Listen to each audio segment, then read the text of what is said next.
Olá, o meu nome é José Maria Pimentel e este é o 45 Graus.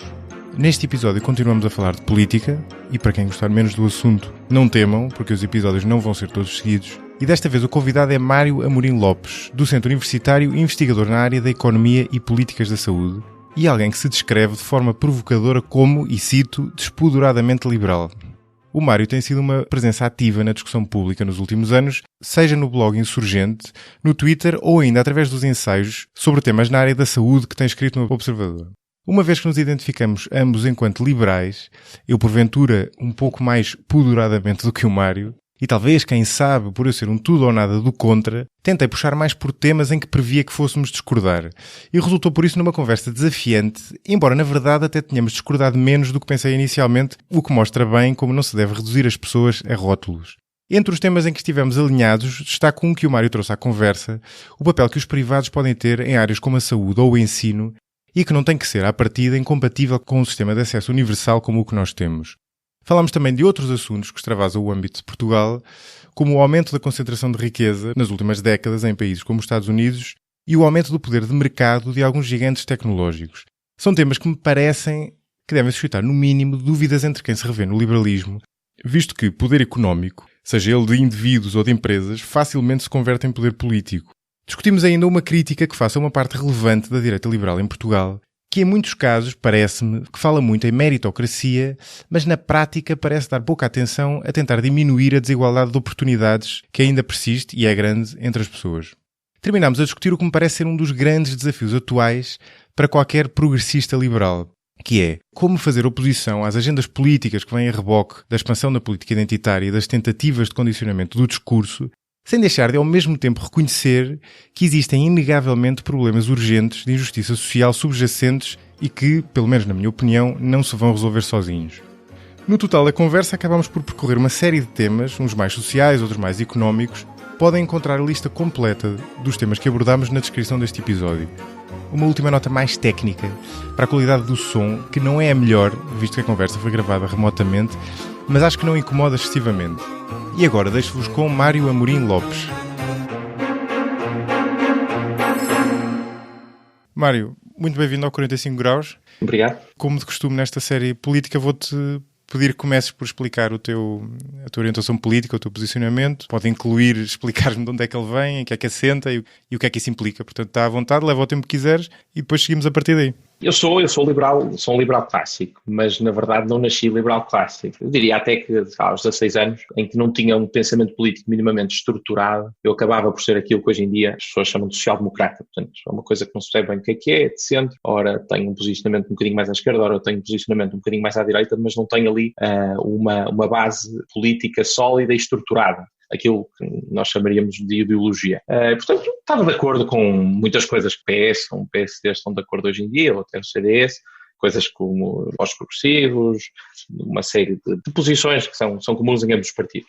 E, aliás, uns anos antes, aos 14 anos, também nunca fui um revolucionário, mas também tive alguns momentos um bocadinho mais, não diria conturbados, mas questionar. As pessoas tinham de empresas, porque é que queriam acumular tanto dinheiro, porque é que eram egoístas, a partir do princípio que eram gananciosos. Era quase, na altura, isto era quase um posicionamento bloquista, mas tenho a desculpa de ter 14 anos. E depois houve dois momentos muito engraçados que acabaram por ser bastante definidores. Um foi com na altura dos blogs, que depois chegou a ser deputado, o Michael Seifert de Misha, do CDS, líder da JP. Ele tinha um blog que, se não me engano, se chamava The Small Brother, em alusão ao livro do Orwell, Big Brother, de 1984, e nesse blog eu já o conhecia, porque nós tínhamos amigos em comum, e eu gostava de ir lá trocar assim umas pingardadas com ele, e estávamos a trocar uns comentários, e algures ele diz-me, e julgo que até foi a propósito dos impostos progressivos do IRS, após isso ele recomenda-me ler Constitution of Liberty do Hayek.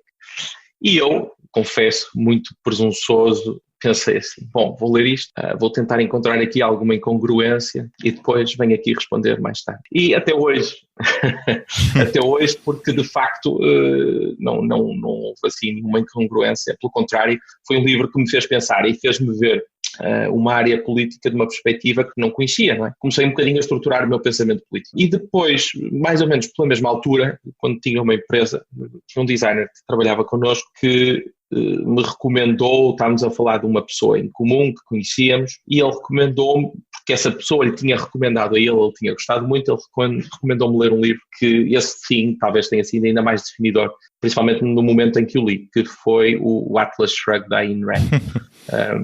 Ainda assim não é pequeno. Não é nada pequeno, mas foi o livro que eu li mais rápido e que nunca larguei. Embora eu não seja propriamente um objetivista e não me reveja em toda aquela visão ultra-racional da Ayn Rand, a verdade é que o livro foi interessante do ponto de vista de posicionamento político. Eu diria que o pós-leitura até fiquei um bocadinho extremado, mas eu julgo que isso é normal, não é? Quando há algo que nos influencia bastante, temos um momento de ajuste. E depois, olhando agora em retrospectiva, diria até que de facto, há ali, mesmo da parte dela, há ali posições bastante exageradas, com as quais eu discordo. Não apenas dela, havia, por exemplo, existem alguns pensadores anarcocapitalistas, como o Rothbard, que têm algumas posições que me parecem manifestamente exageradas. Por exemplo, eles os dois são a favor do aborto e do aborto incondicional, portanto não há limite de tempo, e partem do pressuposto que o ser humano, não estando vivo, estando dentro do corpo da mulher, é um parasita. E sendo um parasita, as mulheres têm direito a exercer a liberdade sobre o seu corpo, incluindo eliminar esse parasita. Ora, toda a forma como isto é formulado parece-me um pouco abjecto e, portanto, são posicionamentos bastante extremos e é curiosamente que eles dois, tanto Rothbard como Ayn Rand, não estavam muito bem, pelo contrário, mas no entanto tinham esse posicionamento em comum e, portanto, hoje em retrospectiva acho que há ali algumas coisas com as quais não me revejo minimamente, no entanto acho que foi absolutamente definidor. O Hayek, acho que tem uma posição muito mais ponderada e sinceramente não estou a ver nada em particular de que discordo dele, ao contrário de alguns posicionamentos da Ayn Rand. Portanto, eu acho que foi a partir daí que comecei a descobrir um posicionamento político mais estruturado, porque de facto as minhas posições sobre os assuntos decorriam um bocadinho, não radicavam de um conjunto de princípios que me ajudavam a guiar o meu posicionamento. Acabava por ser um fruto das circunstâncias, das discussões que ia ouvindo, aquilo que hoje poderíamos chamar de pragmático. Isso incomodava um bocadinho, porque me parecia um bocadinho um processo um bocado aleatório. Portanto, a partir desse momento, aquilo que são os valores, os princípios, porque o liberalismo não é uma doutrina, embora muitos queiram fazê-la passar como tal, não é? Eu diria que é, sobretudo, um projeto de contenção de poder e, portanto, a partir desse momento consegui encontrar um conjunto de pilares que me ajudam a pensar sobre temas políticos sobre os quais ainda não tinha abordado. Portanto, acabou por ser bastante útil. E a partir daí comecei a ler muito mais coisas, comecei a ler também mais coisas da área política que não a minha, para conhecer o pensamento político do adversário e tentar perceber porque é que ele pensa como pensa, mas acho que o momento que definiu aquela que é os meus princípios políticos e a minha visão política foi aí. Por acaso a história que tu contaste é interessante porque ao descreveres o teu percurso dessa forma é inevitável a pessoa pensar naquilo que é um bocadinho a psicologia ou a personalidade do liberal ou do libertário. Eu acho que a Ayn Rand é um bocadinho o extremo disso, não é? A Ayn Rand é uma espécie de libertarismo extremo. A Ayn Rand dizia coisas como que o altruísmo não fazia sentido, não é? Porque tudo que fosse estar-te a sacrificar por alguém era uma negação da tua individualidade. Na verdade, ela tem um livro muito interessante sobre isso, que é The Virtues of Selfishness, portanto, as virtudes do egoísmo.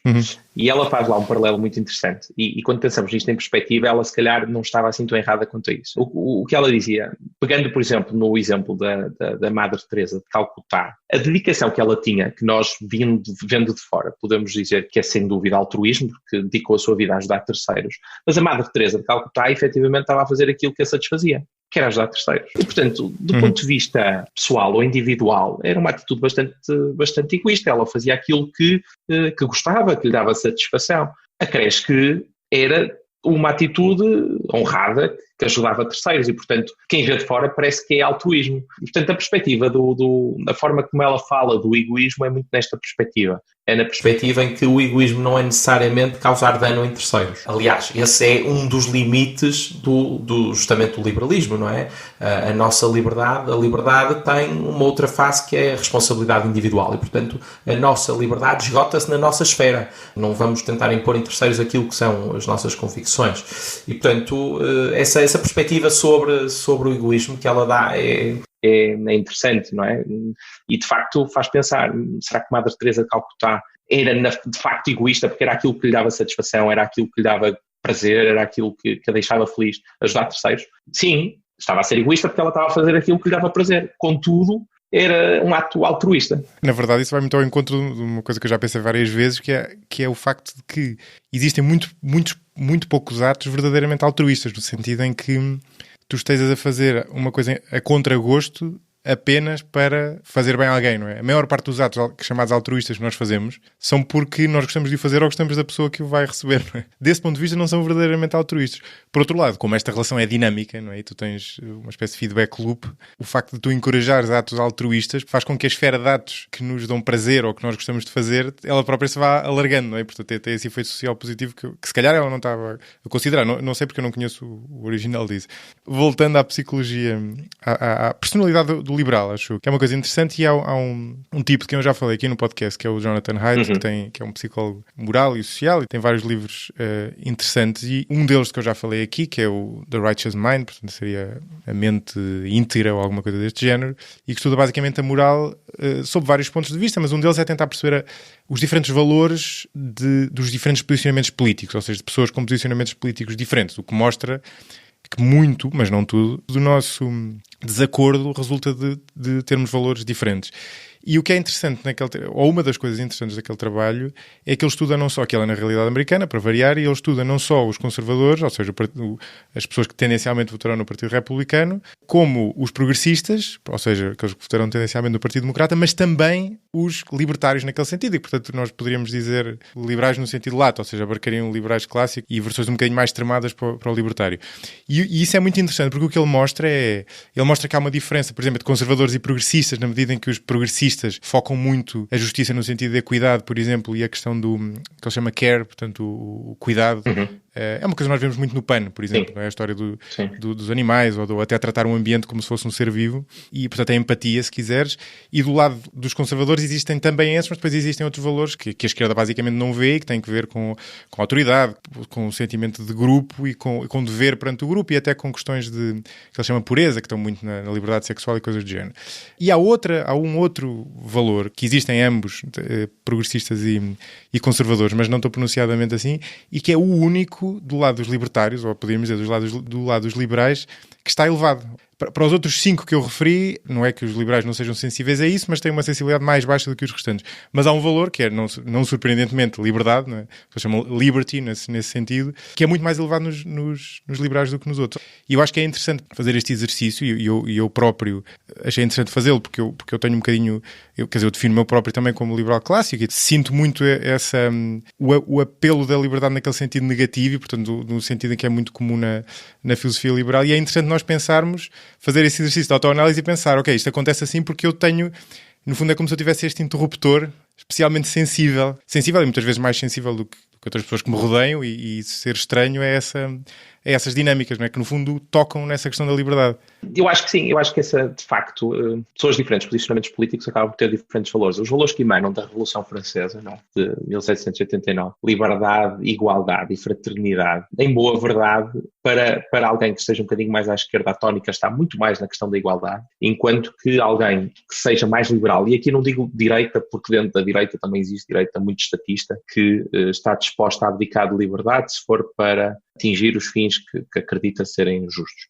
Sim, eu prefiro chamar não esquerda. Ou não esquerda, exatamente. É uma boa forma de aglutinar, de facto, quem não tem essa visão tão estatista. E, portanto, num posicionamento mais liberal, a liberdade acaba por ser um foco. No contexto dos Estados Unidos, eu acho que eles foram bastante influenciados pelo John Rawls e pela visão que ele tem da liberdade positiva, não é? Que é bastante diferente da visão liberal da liberdade, que é a liberdade negativa. A liberdade negativa significa a liberdade da interferência de terceiros e sobre terceiros. E, portanto, eu tenho o direito a fazer o que eu quiser, desde que não interfira com terceiros e, sobretudo, que não os prejudique. E, portanto, a visão que os liberais constroem da liberdade assenta, sobretudo, neste princípio. Enquanto que a visão de Rawls é positiva, no sentido de eu tenho de ter os recursos para, efetivamente, ter liberdade para fazer as coisas que eu quero, não é? Ou seja, eu sem recursos financeiros não consigo atingir o fim que me faz feliz e portanto, para ele, a liberdade pressupõe isso. Eu acho que isto acaba por cria uma dicotomia que de facto existe, não é? Entre esquerda e direita, na forma como vemos aquilo que é a liberdade e claramente nós, na perspectiva de um liberal, o nosso foco acaba por ser muito mais na questão da liberdade do que na igualdade. E é curioso, porque mesmo neste tema da igualdade, não é apenas igualdade de oportunidades, porque eu acho que, tirando uma visão mais radical, que acha que nem deve existir Estado social e que, portanto, cada um é entregue à sua sorte e mesmo que tenha um azar vai ter de contar com a ajuda de terceiros, portanto, é um modelo completamente voluntarista, um modelo anarcocapitalista, mas os liberais clássicos não se revêem nisto. O próprio Hayek, no seu Road to Serfdom, justifica a ajuda do Estado em situações de, por exemplo, de necessidade de saúde e, portanto, o Estado poder ajudar, o que não significa prestar, mas ajudar no sentido de financiar, de garantir essas condições. Fala também do modelo de segurança social, etc. Na questão da igualdade, tipicamente, a esquerda está sobretudo preocupada com a existência de pobres e a direita, que não esta direita mais radical, mais anarcocapitalista, que acredita num modelo perfeitamente voluntarista e sem existência do Estado, acredita no fim da pobreza, que são duas coisas verdadeiramente diferentes. Porque um dia mais tarde, quando os nossos níveis de riqueza material continuarem a crescer, e certamente continuarão, e atingirem outros níveis, se calhar o pobre vai ser aquele que tem 2 carros e 2 casas e um iate, e o rico é aquele que vai passar férias a mar. E, portanto, haverá sempre essa discrepância entre um pobre e um rico, no sentido em que o rico é aquele que tem mais que o pobre, mas em termos de nível material de pobreza, não é pobre certamente, porque tem tudo o que necessita e ainda mais. E, portanto, a tónica da esquerda é muito mais na questão da desigualdade, nas discrepâncias, do que nos níveis de pobreza. E eu acho que essa deve ser, efetivamente, a grande preocupação de um liberal, que é, ok, o Estado existe, conhecemos-lo, é, aliás, um protetor das liberdades dos indivíduos, cumpre algumas funções fundamentais para as quais não existe mercado, tipicamente, a questão da defesa, a soberania, e se serve para alguma coisa, mais serve certamente para ajudar aqueles que efetivamente precisam e, portanto, serve também para ajudar a resolver a questão da pobreza, muito mais do que reduzir as desigualdades. Portanto, as desigualdades é uma não questão. Foi trazida para a agenda política porque serve um outro objetivo maior, não é? Que é continuar a impor a mesma agenda socialista. Mas, assim, as desigualdades são uma espécie de proxy para a pobreza, não é? O argumento que tu fazes é um argumento com que eu concordo para aí a 90%, já vamos aos 10% em que eu discordo, e quer dizer, é um argumento que está feito. No fundo, o argumento passa por dizer que a nossa variável objetivo não é a desigualdade, a nossa variável objetivo é a pobreza, não é? Nós queremos eliminar a pobreza e não eliminar a desigualdade. Ou seja, o facto de eu ser rico e o meu vizinho ser mega rico não é necessariamente um problema. O problema é se eu for pobre e ele for médio. Mas por outro lado, deixa-me só interromper. Diz. Isto é na perspectiva da ação, intervenção em políticas públicas, não é? Porque se a coisa acontecer naturalmente via a ação voluntária claro, individual das pessoas, ótimo. Aliás, isso foi um dos grandes méritos do capitalismo, não é? Quando nós acabamos com o feudalismo e depois com o mercantilismo, é quando aí efetivamente começa a surgir a classe burguesa, a classe média, não é? E a classe média é justamente o início do fim das enormes desigualdades que existiam. E, portanto, hoje em dia há muito menos desigualdades do que existia, certamente. Há 100 ou há 200 anos atrás, em que tínhamos uma casta de privilegiados. Sim, e até porque não eram só económicas, não é? E não eram só económicas, eram também sociais. E, portanto, o surgimento da burguesia, desta classe média, que é algo proporcionado pelo capitalismo, permite justamente reduzir, dirimir bastante desigualdades. Agora, para a esquerda nunca será perfeito enquanto todos não tiverem exatamente o mesmo. No entanto, na perspectiva de um liberal, se as coisas ocorrerem, se for esse o resultado da ação voluntária e espontânea dos indivíduos e daí resultar uma sociedade em que os níveis salariais, os níveis de rendimento e de património estão alinhados, ótimo, não nada contra, nem nada particularmente a favor. Acho que a tónica, na nossa perspectiva, deve ser sempre a questão absoluta da pobreza. Portanto, ajudar sobretudo aqueles que precisam e não estar tão preocupado com aqueles 1% que por algum motivo têm muito mais que os outros. Não é isso que, pelo menos a mim preocupa. A mim preocupa quem tem menos, não é quem tem mais. Aliás, há uma história muito engraçada, não é? Logo a seguir ao 25 de Abril, quando o Hotel Sarava de Carvalho foi numa digressão... Já contei no podcast, mas podes contar também outra vez. Não, mas essa história é muito gira e é sobretudo muito sintomática, não é? Quando o Hotel Sarava de Carvalho vai ir numa digressão pela Europa a explicar os milagres da Revolução em Portugal, porque ainda decorria o PREC, e ele vai ter com o Olaf Palme do Partido Social Democrata Sueco e muito entusiasmado diz-lhes que em Portugal vão acabar com os ricos. E o Olaf Palme diz-lhe, olha, na Suécia nós queremos acabar com os pobres. E, portanto, isto ilustra bem, não é? O foco de uns versus o foco dos outros. E o Partido Social Democrata não é propriamente um partido liberal. Claro. Não é? O Partido Social Democrata sueco, aliás, pelo contrário, teve ali uns momentos que o seu programa era claramente socialista. E, no entanto, a perspectiva, não é? O posicionamento dele era manifestamente distinto. Não lhe preocupava os ricos. Preocupava é que existissem pobres. Portanto, essa deve ser a nossa preocupação. Eu adoro esse exemplo, porque é um belo exemplo de perseguir a variável errada. Há uma anedota soviética que o Steven Pinker conta no livro dele, que retrata basicamente a mesma mentalidade, que era se calhar não vou contar perfeitamente, mas havia dois camponeses soviéticos, um deles tinha uma cabra um deles tinha uma cabra que lhe dava grande parte do sustento e o outro não tinha. E este segundo que não tinha parece um gênio da lâmpada ou whatever, qualquer coisa que lhe dá uma espécie de desejo, e o gênio pergunta-lhe qual é o desejo que ele quer cumprir e ele diz matar a cabra do outro camponês. Ou seja, não era aumentar a prosperidade dele, era diminuir a do outro.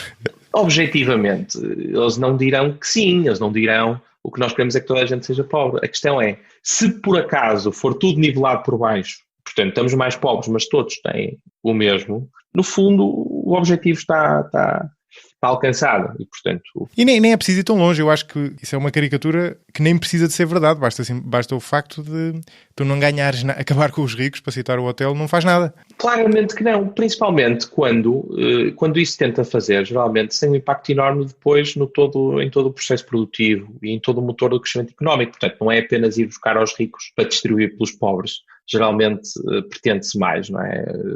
Quando isso acontece, tem um impacto substancial em termos de crescimento económico. Portanto, isso acaba por ser contraproducente e, no final, a economia fica pior e os pobres ainda ficam pior do que estavam. Portanto, é completamente contraproducente, não é? Isso é uma questão complicada, porque depende sempre do que é que do contexto em que nós nos estamos a colocar. Uma coisa é nós colocarmos no contexto do mundo ocidental como um todo, outra coisa é colocarmos no contexto português. E essa é uma confusão que eu acho que muitas vezes é feita, que é muito diferente de discutir um problema deste. Por exemplo, no caso dos Estados Unidos, que é sempre o modelo que a pessoa acaba por seguir, porque tem uma sociedade civil muito, muito viva nesse aspecto, ou discuti-lo no caso português. Não é? No caso dos Estados Unidos, por exemplo, há vários caveats em relação ao que tu disseste, no sentido de que teres uma concentração de riqueza em poucas pessoas claramente pode ter, e eu julgo que tem um efeito prejudicial sobre o crescimento. A própria desigualdade, embora não seja a variável objetiva, a partir de um determinado ponto cria instabilidade social e cria descontentamento, e portanto há uma série de razões nesse caso, há uma série de razões que me faz discordar de ti no caso dos Estados Unidos. O caso português é um caso bastante diferente. O caso português acho que tem outras condicionantes. Mas no que tu acabaste de dizer eu não discordo. Isto é, eu reconheço, e aliás há alguma literatura, que de facto as desigualdades criam alguns problemas sociais. Aliás está bastante estudado que tipicamente nós nos comparamos com os cunhados. Exato. Como ponto de comparação, e há também um estudo muito engraçado, em que perguntam a uma pessoa num país subdesenvolvido, mas perguntam a uma pessoa que para aquele país, no contexto daquele país, é uma pessoa rica, não é? E perguntam-lhe se está feliz, está satisfeita. E depois perguntam a uma pessoa que claramente não é pobre no contexto de um país mais desenvolvido, mas também não é rica, não é? Está ali na classe média, e perguntam-lhe se ela é feliz. Claro que medir felicidade é uma questão de percepção, é muito difícil depois aferir isto e não estamos a perguntar à mesma pessoa. Mas seja como for, é muito engraçado que aquela pessoa que é rica na perspectiva relativa, mas não absoluta, comparativamente com uma pessoa mais pobre num país desenvolvido europeu que tem uma safety net muito grande e que consegue o mínimo dos mínimos. Na verdade, do ponto de vista material, a pessoa rica no país subdesenvolvido tem menos do que a pessoa não tão rica no país desenvolvido, que seja o país europeu, nos Estados Unidos. E, no entanto, aquela que é rica no país mais pobre é, por regra, reporta ser mais feliz, mais satisfeito, não é? Porque é uma questão de comparação e, portanto, se me disseres que pode levantar questões sociais, estou de acordo que isso pode acontecer, não é? Portanto, isso é verdade.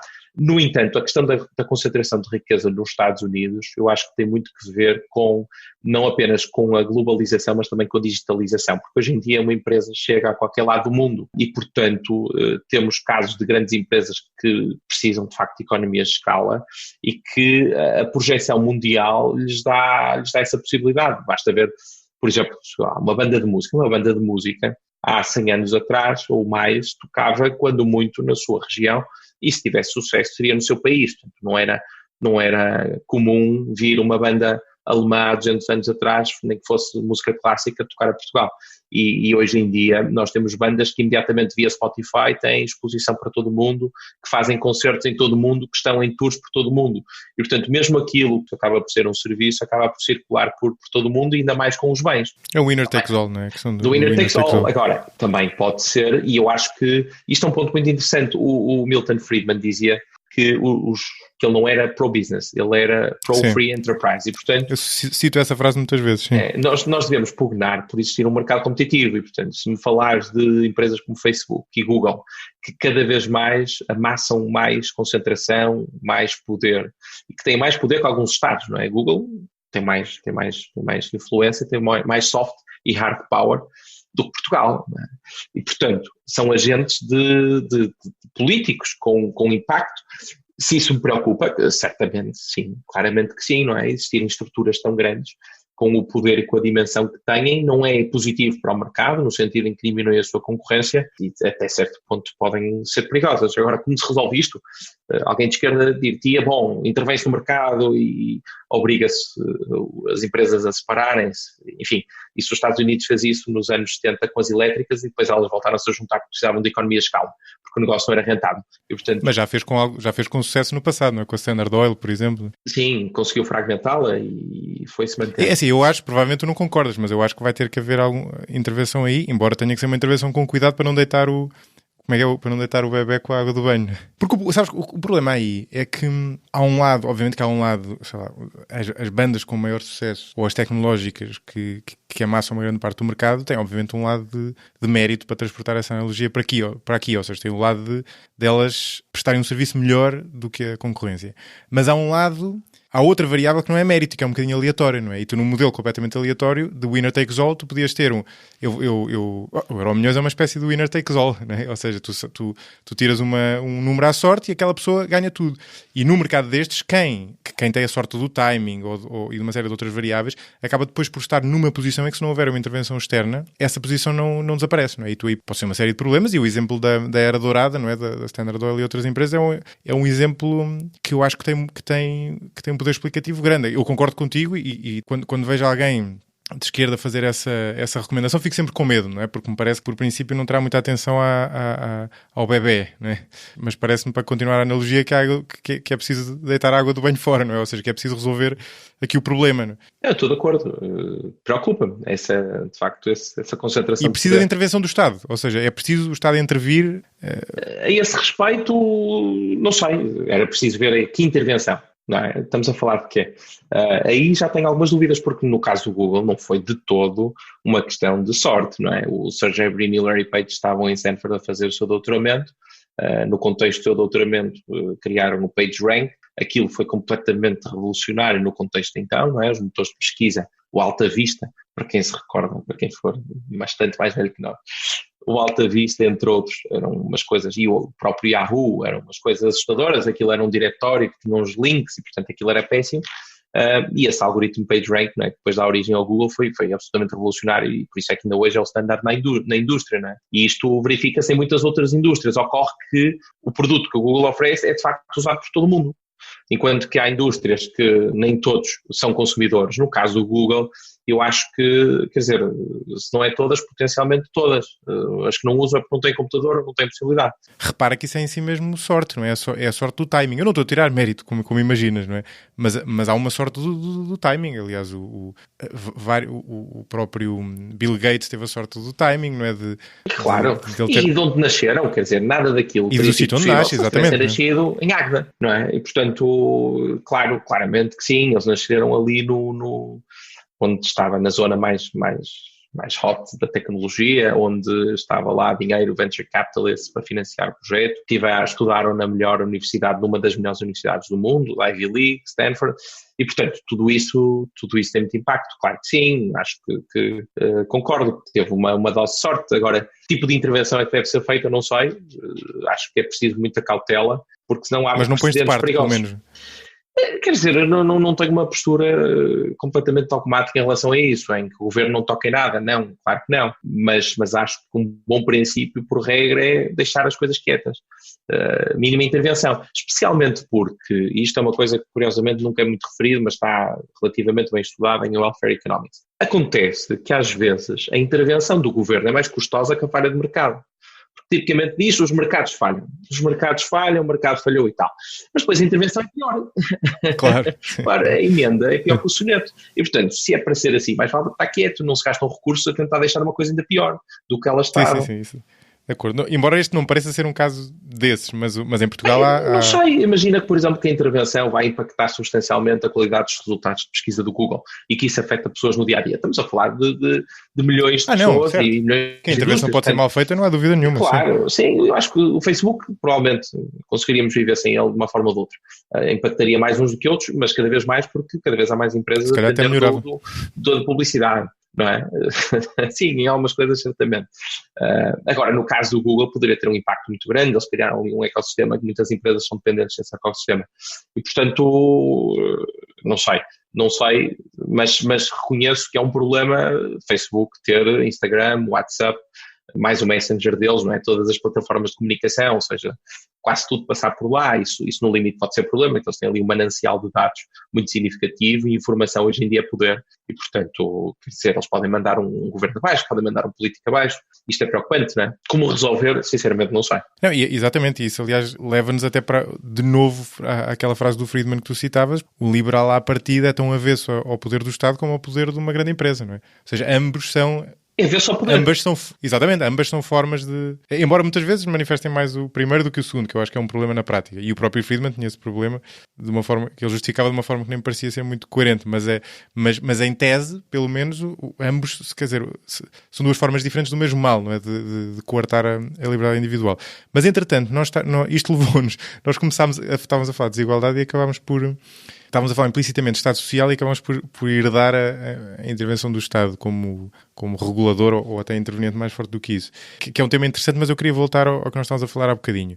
E até àquele ponto que eu estava a fazer. Portanto, o caso dos Estados Unidos é um caso de um país próspero, de um país rico, se quisermos, com um problema de desigualdade.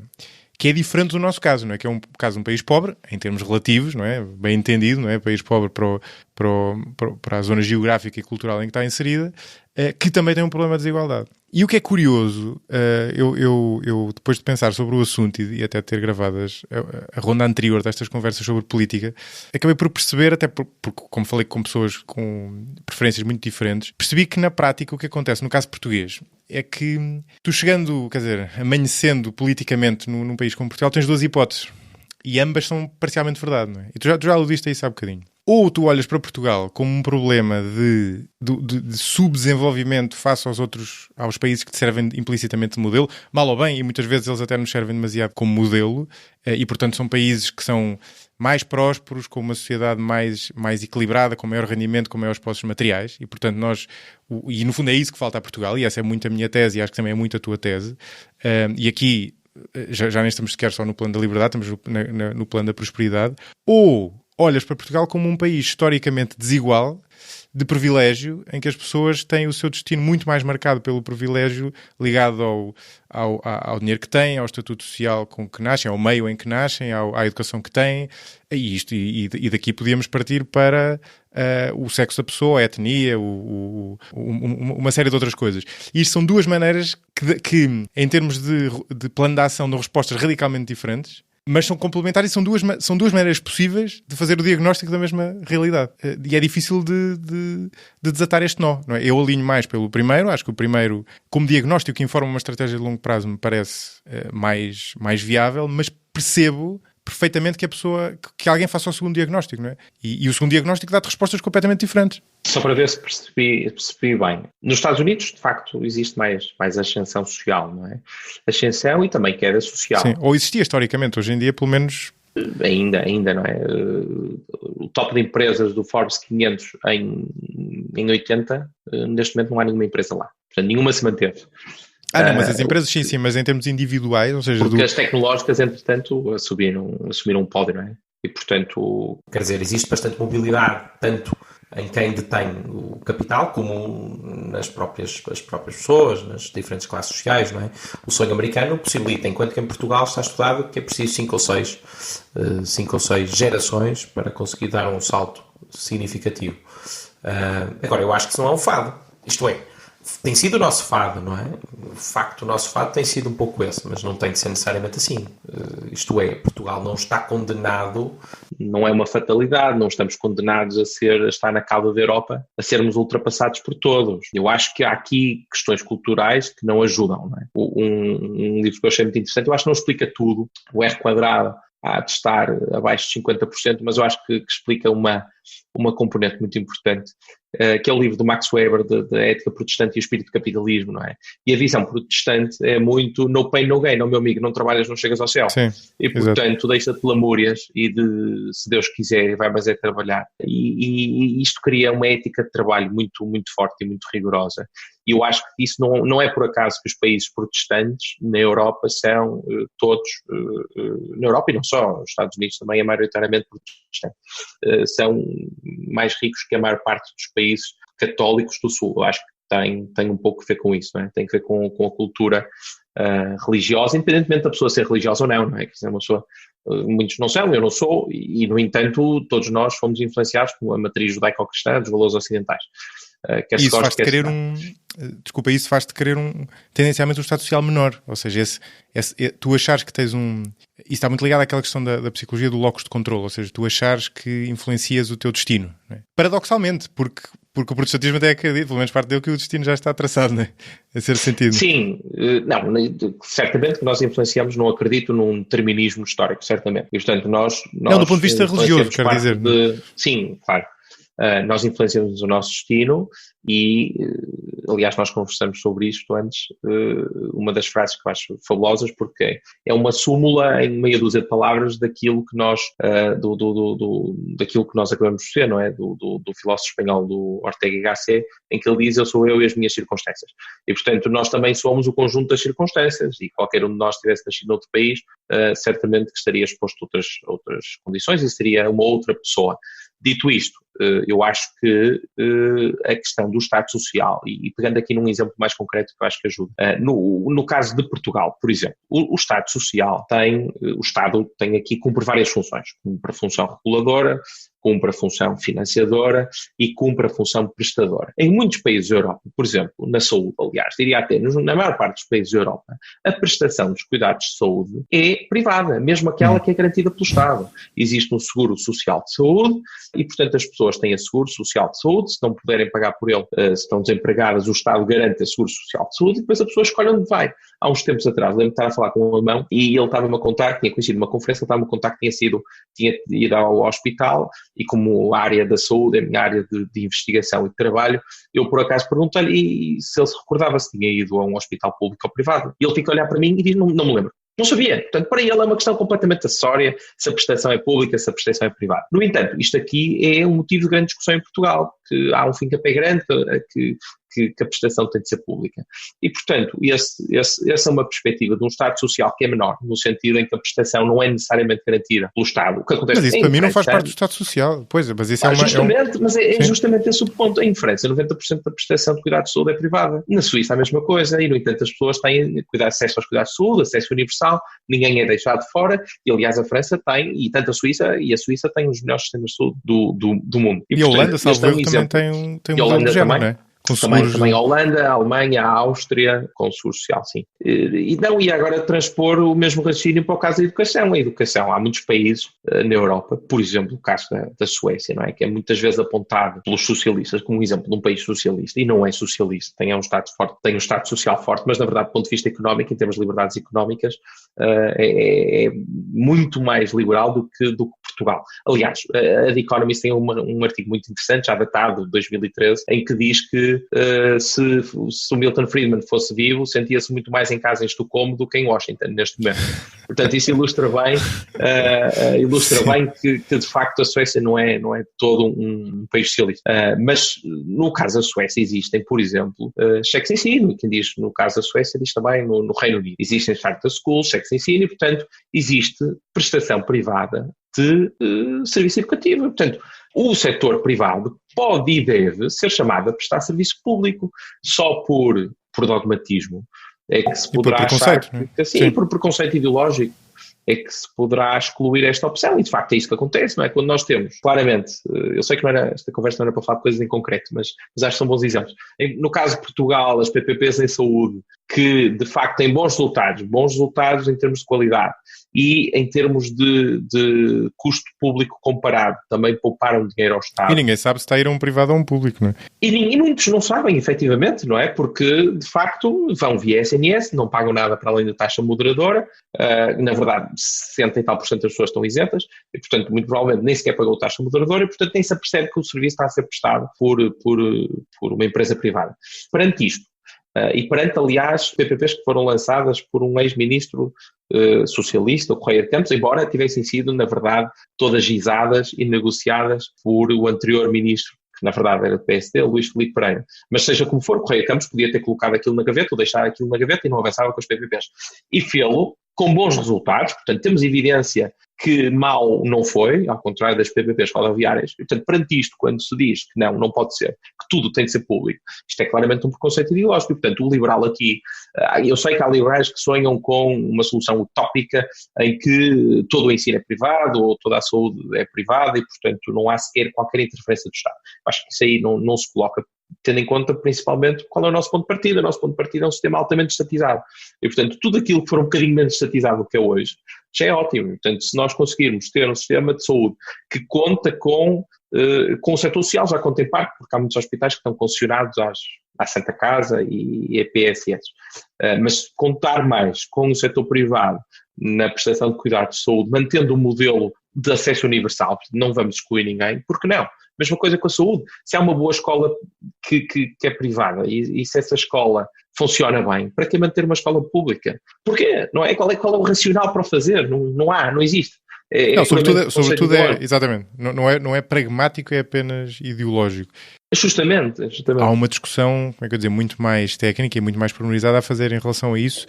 No caso concreto, o problema em Portugal é que ela não chega a existir porque lá está essa barreira ideológica. Agora, é evidente que nos dois exemplos que tu deste, tanto na saúde como na educação, existem limitações à prestação privada, no sentido que existem falhas de mercado, existe informação assimétrica, por exemplo, no caso da saúde, e basta, por exemplo, os Estados Unidos têm um modelo que gera muitos problemas na saúde por as clínicas ou os hospitais estarem construídos para dar lucro. Agora, e isso em si é uma discussão interessante, e eu acho que há muitos méritos na crítica ou na chamada de atenção a essas limitações. Agora, o problema era aquele que tu aludias há bocadinho, é que em Portugal nunca se fala das limitações da prestação pelo Estado, que também existem. Não é? Não, existem e são enormes, porque o setor público e todo o setor empresarial do Estado está preso por um espartilho que lhe retira todo o tipo de autonomias. Gerir um hospital, em primeiro lugar, não é gerir, não é? Um gestor público, na verdade, não é um gestor, é um administrativo. Saem normas e despachos do Ministério e dos diversos órgãos. E nas universidades a mesma coisa. Pelo Ministério, as universidades a mesma coisa, embora agora com o modelo fundacional acabem por ter um bocadinho mais de autonomia, mas não muito mais. A massa salarial está congelada e tem de ter uma autorização para aumentar a massa salarial, enfim, há aqui uma série de condicionalismos, seja como for. No contexto também de um hospital, o administrador não pode contratar ou despedir livremente os seus recursos humanos e, portanto, se precisa de ajustar ali a sua força de trabalho, não consegue fazer. Todos os processos de contratação, incluindo de compra de medicamentos, são altamente burocráticos, podem demorar 2 a 3 meses ter de ir ao Tribunal de Contas e, portanto, a autonomia é muito limitada, não pode fazer despesa de capital, basta ver o que está a acontecer com o São João e com o Joãozinho, aula para Oncologia Pediátrica, estão limitados, mesmo que pudessem ter dinheiro, carecem da autorização, não do Ministério da Saúde, mas do Ministério das Finanças, e, portanto, de facto, não têm autonomia, e, portanto, a questão é, este modelo é reformável, nós conseguimos reformar o setor público, conferindo autoridade, ao mesmo tempo conferimos também autonomia, ao mesmo tempo conferimos também transparência e capacidade para garantir que não existe abuso, que não existem todas as ilicitudes que tipicamente existem neste contexto. Não sei, é complicado, mas a verdade é que já existe um modelo que funciona. E se o Estado conseguir contratualizar de forma a que, tendo em conta o seu custo interno, consiga contratualizar mais barato e garantir que os cuidados ou o serviço prestado, seja ele qual for, tem o mesmo nível de qualidade ou até superior, então aí só tem de se focar na auditoria, só tem de se focar em garantir que de facto aquilo que foi contratualizado está a ser entregue, não é? Sim, e é uma análise empírica e não uma análise a priori, não é? Não uma análise a priorística que condena tudo que seja uma solução privada, até porque, como eu dizia há bocadinho, e tu sabes disso obviamente muito melhor do que eu, há problemas que podem surgir numa solução privada, mas há também, em teoria, várias vantagens que podem existir associadas à questão do lucro e da concorrência, desde logo a questão da eficiência, não é? Ou seja, o incentivo para a eficiência num privado é obviamente maior do que no Estado, quer dizer, isto não tem nada de extraordinário, por muito bem que seja desenhada a solução do Estado. A questão da inovação, por exemplo, são duas, desde logo, que me ocorrem, não é? Quer dizer, sim, e racionalidade económica também. Neste momento, nós temos um modelo altamente perverso, em que compensa ao hospital endividar-se, ter um déficit nas suas contas, porque depois o Estado vai e cobra a dívida acumulada, enquanto que um hospital que tenha tido um superávit vai ter obrigatoriamente de fazer um ajuste. O princípio é, se conseguiste poupar, então vais continuar a ter de conseguir poupar. Portanto, isto é altamente pernicioso, quebra toda a racionalidade económica e quebra, de facto, os incentivos a querer melhorar. E, portanto, depende aí, nesse caso, acaba por ser apenas depender da vontade das pessoas que lá estão, e muitas pessoas têm imensa boa vontade e fazem milagres com os recursos que têm, mas o sistema não pode estar pensado para depender da boa vontade das pessoas, não é? Tem de estar estruturado por forma a que por si só consiga dar resposta, e portanto não existem incentivos neste momento no contexto das instituições, de muitas instituições governadas, geridas pelo Estado, para que de facto haja mais inovação, para que haja mais eficiência. Portanto, continuamos a ter imensa ineficiência, tanto nas escolas públicas como nos hospitais, mas acho que no caso dos hospitais é escabroso o que se passa. Portanto, não há justificação para não pensar noutro modelo, sendo que, aliás, em muitos países da Europa, e incluindo os Estados Unidos, a maior parte dos hospitais privados são sem fins lucrativos. Portanto, não é apenas o setor social que tem instituições de saúde sem fins lucrativos, também existem instituições privadas sem fins lucrativos. Esse modelo também pode como fundações, perfeitamente válido. Sim. Sim. Esta discussão é ultra interessante, esta discussão que nós estamos a ter agora, porque isto liga diretamente à questão do crescimento, quer dizer, do que falávamos há pouco, não é?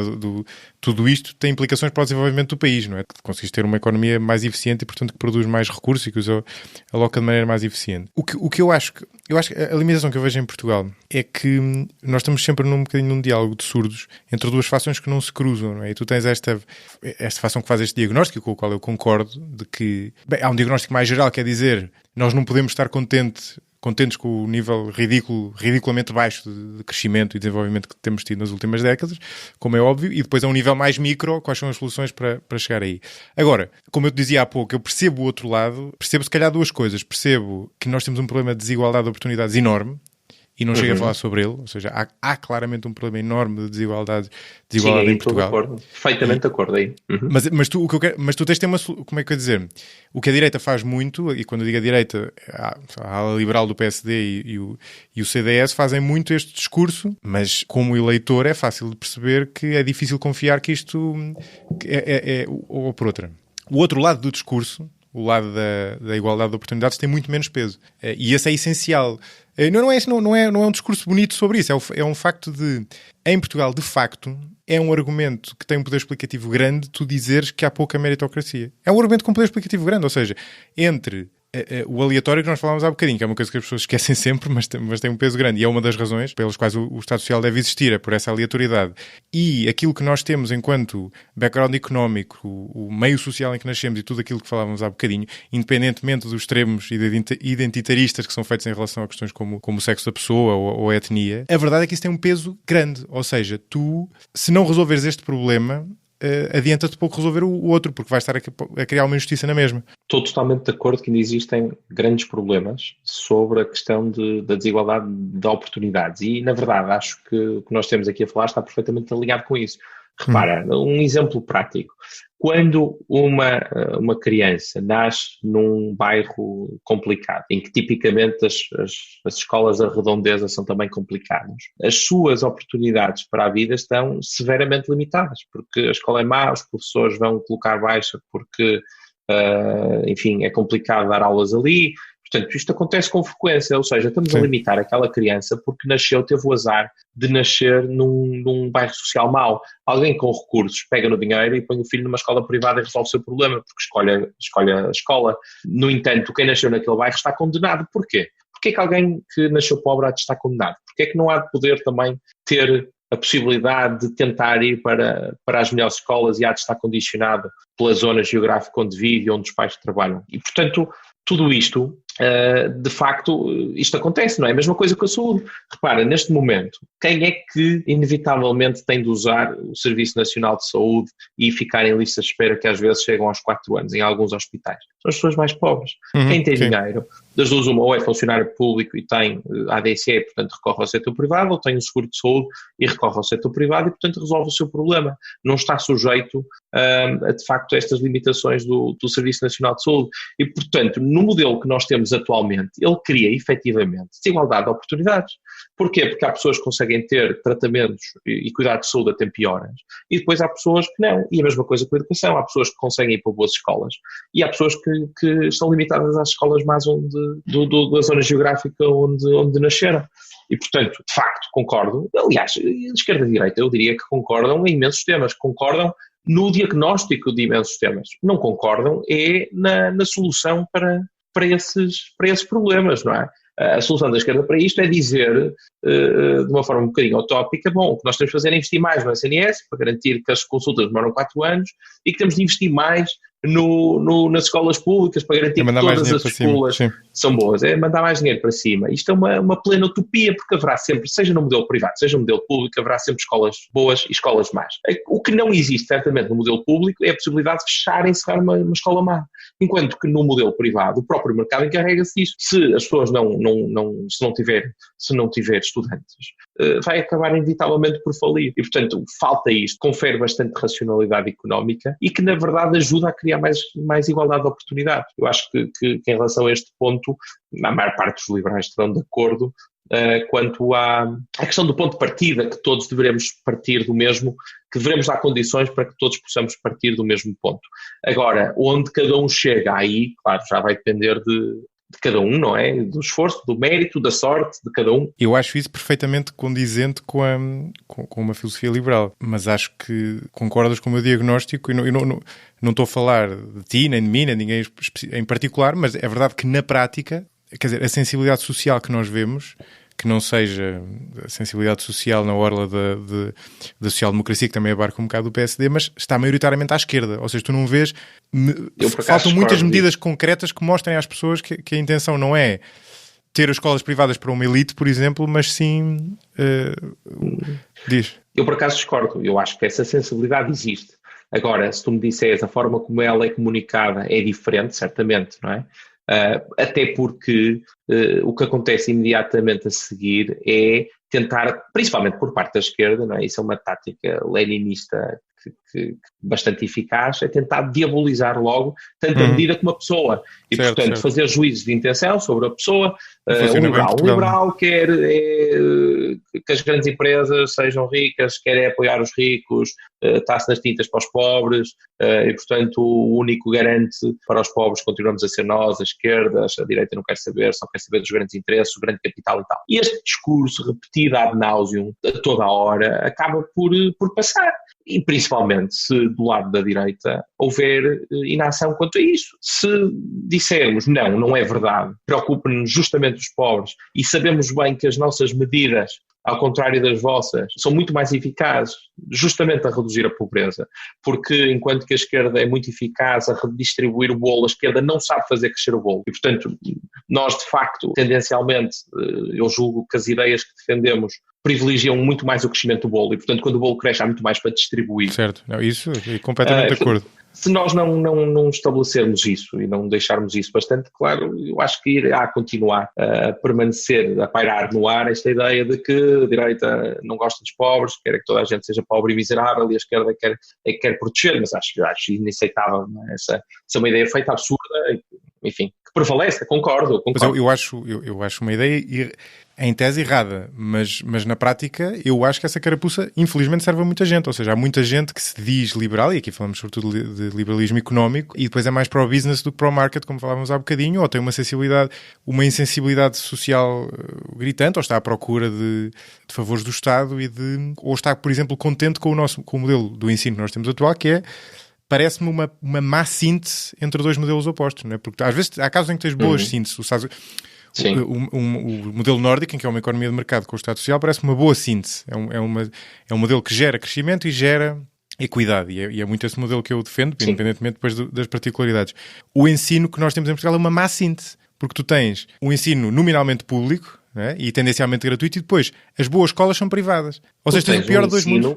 Completamente estatizados, são um modelo soviético, não é? Quando certo, mas tens escolas a colocação privadas. Dos professores, claro, certo, mas quando a colocação dos professores é feita centralmente no Ministério da Educação todos os anos, e o professor, este ano foi 2 dias antes, portanto as colocações saíram um par de dias antes, e o professor que tem de atravessar, ir de Bragança para Sines, fica a saber 2 ou 3 dias antes que vai ter de reorganizar a sua vida, não é? Portanto, isto é absolutamente impensável. Eu acho que as pessoas só toleram uma coisa destas porque não percebem que pode ser diferente. As pessoas só toleram ter de esperar meses por uma consulta no Serviço Nacional de Saúde ou para uma cirurgia, porque não sabem que noutros países não existem essas listas de espera. Em muitos outros países que têm um modelo diferente do nosso. Portanto, eu acho que é justamente por, eu não queria dizer ignorância, mas por desconhecimento, que a nossa tolerância, que somos, antes de mais, um povo de brandos costumes, e somos tolerantes e com estas coisas, não é? Mas não deveríamos, claramente que não é? Principalmente porque não tem de ser assim. E tu, aliás, tu agora aludiste uma coisa, essa questão da centralização, tu podias ter um modelo concorrencial, ou pelo menos semi-concorrencial, dentro do Estado, ou seja, não deixavas de ter a previsão pública daquele serviço, mas tinhas descentralização, por exemplo. Claro, claramente que sim, podes centralizar a nível dos municípios e podes certamente dar muito mais autonomia às escolas para contratar os seus recursos. O que é que tipicamente eu ouço quando proponho isto? Bom, mas depois então aí é que entram os favores, o nepotismo, enfim, a corrupção, etc. e tal. A questão é, nós temos imensas escolas, imensas universidades em todo o mundo e, curiosamente, coincidentemente ou não, essas universidades têm as melhores pessoas do mundo e, portanto, não foram colocar lá o filho, nem foram lá colocar o primo. Porquê? Porque sabem que se o fizerem vão ser prejudicados por isso. E, portanto, se houver um modelo de incentivos que claramente acabe por beneficiar quem de facto procura o melhor para a escola e depois prejudique aqueles que não o fazem, eu acho que, pelo menos isso já seria muito melhor do que temos atualmente, não é? Quer dizer, como é que é possível uma instituição de ensino não escolher os seus recursos humanos, que são o asset mais importante da escola? E não ter controle sobre eles, é ridículo. Não ter controle sobre eles, quer dizer, um mau professor, o que é que se vai fazer? Vai-se colocar uma... Não fazes nada. Não, nada, justamente, olha, não é? Quer dizer... Sim. Eu já dei este exemplo, não sei se tu... Desculpa interromper. Os que ficam de castigo e vão para o horário zero. Ou então vão dar aulas de apoio. Isto é um absurdo, Sim. não é? Sim, ou então não lhes acontece absolutamente nada. Eu acho que já até... Acho que foi com o Daniel Oliveira que eu falei sobre isto. Eu andei quase sempre na escola pública, mas eram escolas públicas pela zona em que estavam situadas boas, em Coimbra, e portanto estamos a falar de um percentil relativamente elevado de qualidade das escolas públicas. Eu tive vários professores bons e bastante bons, e tive vários professores péssimos. Péssimos. Quer dizer, pessoas que... Sim. Péssimos não é como pessoa, não é péssimos enquanto pessoas, é péssimos enquanto professores, naturalmente. Eles não lhes acontecia nada, quer dizer, e estavam a prestar um mau serviço, bem, enfim, não fazia sentido nenhum. Mas para voltar àquela questão da síntese que eu falava há pouco. Mas isso, a propósito disso, aqui um caso pessoal que eu acho que é interessante. Se eu tivesse a certeza que os meus filhos iriam parar, por exemplo, para aqui para o Porto, à Escola Garcia da Horta ou a Clara, satisfeito da vida. Era ótimo que estudassem na escola pública, porque são manifestamente boas escolas públicas com bons professores. Agora, a verdade é que existem, e eu também conheço vários casos, pessoas que foram parar a péssimas escolas, com maus professores, que estão constantemente em baixa e que não lhes acontece nada e, portanto, acabam por permanecer lá. Em contraponto, eu sempre estudei grande parte num colégio privado por um motivo, porque a minha mãe era professora e tinha dado aulas nas escolas privadas e escolas públicas e, portanto, disse logo, não, eu quero te pôr no ensino privado. Até porque não era garantido que eu conseguisse ir para uma das boas escolas públicas, pela zona onde vivia. E, portanto, ela colocou-me, e aliás, eu estudei naquela que tem sempre, todos os anos, a melhor posição, o Colégio Nossa Senhora do Rosário, a melhor posição, pelo menos medido na perspectiva dos exames nacionais. E a verdade é que eu recordo-me de ter tido 1 ou 2 maus professores. Eram despedidos passado 3 meses. Portanto, não chegavam ao final do primeiro período. Aliás, chegavam ao final do primeiro período, mas depois, no segundo ou no terceiro, já lá não está. Portanto, havia imediatamente pressão dos pais. Tudo bem que o contexto socioeconómico privilegia, claro, naturalmente, mas nesse caso funcionava bem. Pronto, aqui o contexto socioeconómico também ajuda, porque são pais informados, instruídos e, portanto, é natural que tenham mais pressão. Mas a verdade é que a escola estava sempre atenta, porque sabe que mais notas dos seus alunos é péssimo para a imagem deles. Tens incentivos alinhados, não é? Imediatamente havia ação, exatamente, tinha incentivos alinhados e imediatamente havia uma ação. No contexto de uma escola pública não há. Um mau professor, por lá continua, não é? E depois acontece uma coisa ainda mais grave, que é, no ano a seguir há novos concursos, ele pode ser realocado para outra escola, a escola não sabe que ele é mau professor e, portanto, voltam a colocá-lo numa turma, ele volta a ter dano, a causar dano àqueles alunos e, portanto, o processo repete-se, não é? Aqui num ciclo interminável em que eles nunca saem, na verdade, dos quadros. Portanto, isto não faz qualquer sentido, não é? Sim, volta a não ensinar mais uma geração. No fundo é isso que acontece. Pois, é justamente isso, sim. E há alguns casos com danos que permanecem, não é? Sim, claramente. E muitas vezes lacunas, não é? Muitas vezes...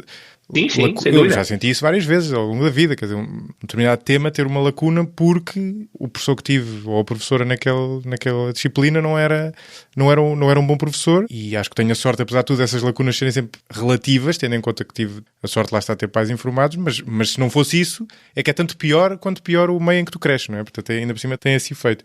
Uma coisa que eu já pensei várias vezes a propósito disto, ou seja, a propósito de soluções de mercado para problemas sociais, é que quando tu implementas uma solução de mercado, e agora podemos falar do ensino, ou podemos falar da saúde, ou até de outros exemplos, há um potencial relativamente grande para tu teres perturbações no curto prazo. Ou seja, aquilo que no curto prazo funciona mal porque há qualquer coisa que corre mal, a procura do lucro, por exemplo, gera um exagero numa coisa qualquer e aquilo vai parar às notícias. E o que eu noto em Portugal, mas este meu diagnóstico pode ser errado, é que nós lidamos muito mal depois com essa incerteza, não é? Ou seja, ao primeiro obstáculo, há uma pulsão grande para voltar atrás. E o exemplo dos hospitais, se calhar, passou-se um bocadinho isso. Quando estas soluções, independentemente de poderem ter obstáculos inicialmente, os grandes frutos que elas dão são a prazo, não é no momento 1. No momento 1, uma solução centralista até é melhor, não é? Se tu só contasse o primeiro momento, uma solução top-down, centralista, piramidal, é mais fácil de implementar. Depois é menos flexibilidade, será menos eficiente e terá uma série de desvantagens a prazo. Mas enfim, esta é uma tese que eu tenho, é mais uma hipótese do que uma tese, não é uma coisa que eu tenho muito comprovada. O que me parece é que nós somos manifestamente, ou ainda há muito preconceito ideológico, não é? Anti-empresas, anti-capitalismo, anti-prestação privada e, portanto, qualquer oportunidade para cair em cima de algo que possa correr mal, porque correrá mal o mercado. Há muita ideia de que o mercado é uma coisa perfeita. Obviamente que não. O mercado é algo constituído por humanos e naturalmente tem erros e, portanto, coisas falham e as empresas vão à falência, mas essa é justamente a virtude. É nesse processo de falência e destruição criativa, não é? Para citar aqui um economista relevante, que de facto surgem melhores empresas, liberta-se capital, o capital pode ser alocado a negócios que são mais eficientes e que são mais interessantes e que acrescentam mais valor. E, portanto, isso faz parte, enquanto que no modelo que nós temos, no modelo estatizado, nunca há a oportunidade para existir esta regeneração. Quando muito leva umas obras adicionais, mas não muda nada de substancial, de estrutural. E, portanto, a solução do mercado pode claramente ajudar a mitigar muitos dos problemas sociais. Agora, não resolve todos, existem naturalmente, e aí sim, verdadeiras falhas de mercado. Se existe uma região que não seria minimamente rentável existir um hospital, dificilmente um operador privado estará interessado em abrir lá um hospital. Mas aí, lá está, justifica-se ou a prestação privada ou um modelo de subsidiação que permita instalar lá um reequilibrar hospital privado, não é? Claro, exatamente. Agora, num contexto de competitividade, em que a empresa ou o organismo do Estado está inserido no mercado competitivo, o que acrescento tem ser público? Nenhum, é puramente preconceito, não é? Claro. E o modelo que eu acho que... O modelo que eu gostava de ter em Portugal é um modelo que faz desta distinção que nós temos estado a falar. Porque uma coisa é o Estado enquanto produtor e enquanto regulador, ou seja, o Estado intervencionista. Outra coisa é o Estado Social, e pelo menos para mim são coisas diferentes. O Estado Social não é independente da eficiência da economia, se quiseres, ou do crescimento potencial da economia, não é independente, mas... Pelo contrário, só existe Estado Social se existirem condições económicas. Sim, não é? E aliás esse é um dos argumentos é uma das razões pelas quais nós precisamos desesperadamente de crescimento económico, não é? Acho que era a Isabel Moreira que me dizia que a coisa que o Estado Social era uma coisa que fazia parte da nossa cultura, e é verdade, é absolutamente verdade, mas tu precisas de o financiar, não é? Ele não surge do nada. Mas eu aqui até falava do contrário, ou seja, quando tu aumentas o Estado Social, podes estar a sacrificar a eficiência económica, mas parece-me que empiricamente se percebe que sacrificas bastante menos do que pensaria em teoria. Agora, um facto mais ou menos estilizado, muita gente rejeita isto, mas parece-me mais ou menos incontornável, é que países com maior liberdade económica são países com maior prosperidade. Quer dizer, essa correlação, não sendo de 100%, é muito forte. Ou seja, tu percebes claramente que uma economia de mercado gera prosperidade. E, portanto, do ponto de vista isto genericamente, independentemente dos casos particulares, mas isso parece-me evidente e parece-me que é uma conclusão que é muito pouco aplicada em Portugal. E outra coisa diferente é a questão do Estado Social. Não é? Outra coisa diferente é qual é a proteção que o Estado deve dar às pessoas e até um investimento, porque a educação é um investimento nas pessoas e a própria saúde, em certo sentido, também é um investimento nas pessoas. E aí, por exemplo, eu até concordo mais, e se calhar faz-me não ser bem um liberal clássico, eu concordo mais com o modelo europeu do que com o modelo americano. Há várias razões que não são óbvias para dever existir um Estado Social forte. Desde logo, a questão da aleatória da sorte, que falávamos há bocadinho, para muitas pessoas muita gente não pensa na sorte. Quando pensa no mérito, naquela questão da meritocracia, não pensa na sorte. Não pensa, por exemplo... Na sorte aqui no sentido do aleatório, não é? E não pensa na sorte individual no sentido da sorte genética, não é? Ou seja, a nossa inteligência, o nosso QI ou a nossa inteligência, as nossas capacidades são, em certa medida, uma grande sorte, não é? Ou seja, podíamos ter saído mais perto, podíamos ter saído menos perto.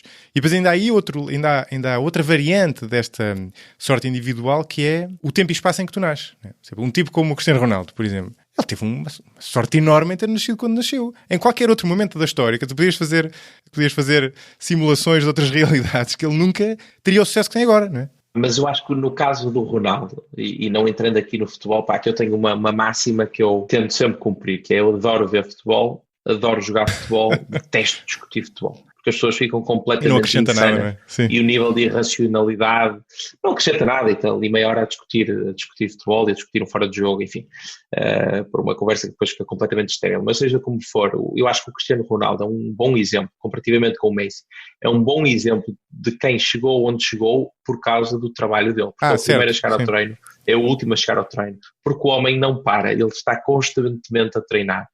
Enquanto que o Messi nota-se que há ali um talento natural e, portanto, aquilo está-lhe mais ou menos nos genes, obviamente. Mas a determinação também está nos genes. Trabalho físico e determinação, claro que sim. O Ronaldo tem uma capacidade de trabalho absolutamente estrondosa. Portanto, ele é um exemplo que ilustra bem que, pelo trabalho e pelo esforço, consegue também não diria ditar por completo o destino de cada um, mas pelo menos tentar influenciar, não é? A sorte permeia os audazes. Em relação à questão dos Estados Unidos, o que eu vou dizer, acho que vou perder alguns amigos liberais, mas é um facto, é uma circunstância pessoal que de facto aconteceu. Eu, quando terminei o meu primeiro curso, antes de tirar a economia, tirei engenharia informática, aí exerci, depois é que fiz quando voltei, mais tarde, é que fiz o mestrado em economia. Antes disso, eu fui, logo terminei, fui trabalhar para os Estados Unidos, para a Califórnia, para Silicon Valley justamente, e a verdade é que eu saí de lá mais europeísta. E recorrentemente tinha muitas conversas com malta bastante conservadora e, na verdade, na altura ainda estava num processo de descoberta do meu posicionamento político. Portanto, aqueles 2 episódios que eu referi no início da entrevista não tinham acontecido. Mas a verdade é que eu saí de lá bastante europeísta e com um certo orgulho naquilo que é o nosso modelo de apoio a quem precisa. Dito isto, eu acho que os Estados Unidos têm do melhor e do pior. A capacidade, o comunitarismo que eles têm, a sensação de comunidade, de entreajuda voluntária que eles têm é incomparável com a que existe na Europa. De facto, eles mobilizam-se para ajudar quem precisa. Não tem a mesma rede na mesma safety net montada, claro que não, deixam muita gente fora nos cuidados de saúde, na educação não tanto, porque existe uma rede de escolas públicas e, portanto, pelo menos o ensino, aquele que é o equivalente ao ensino obrigatório até ao high school, está garantido. Depois o universitário é que não, aí é que eles têm de se endividar e endividar substancialmente. Mas no caso da saúde eles deixam muita gente de fora e noutro tipo de apoios sociais também. Mas a verdade é que depois, entre a ajuda dos americanos, diretamente, o é um individualismo colaborativo, muito grande. Exatamente. Aliás, é curioso porque as sociedades do norte da Europa são extremamente individualistas. Já tive esta conversa com dinamarqueses e eles diziam que eles têm um estado social forte porque não querem se preocupar com as pessoas. Isto é, eles querem ser deixados em paz, querem que tudo funcione, para que cada um possa gerir a sua vida e não terem de se preocupar com... Enfim, é um bocadinho essa lógica, sim, absolutamente sim. Até porque lá está, porque o coletivismo tem limites, não é? Ou seja, nós culturalmente somos mais coletivistas, mas é aquilo que os sociólogos chamam coletivismo, no sentido sociológico, que é a tua família e os teus amigos. Por razões óbvias, não é? Porque as tuas redes sociais não podem chegar mais longe, não é? Sim. Portanto, as redes de entreajuda que nós temos são redes locais. Justamente, não funcionam a nível nacional. Nos Estados Unidos elas extravasam essa rede mais próxima, o que é curioso. Não é? Não, mas isso é o Hofstede, que é um sociólogo que estuda essas questões e de quem eu já falei montes de vezes no podcast. Ele distingue, uma das dimensões é individualismo, coletivismo, e como tu dizias, tanto os Estados Unidos como os países nórdicos, por exemplo, são individualistas, e o individualismo os países individualistas são mais sensíveis às necessidades de quem está distante deles.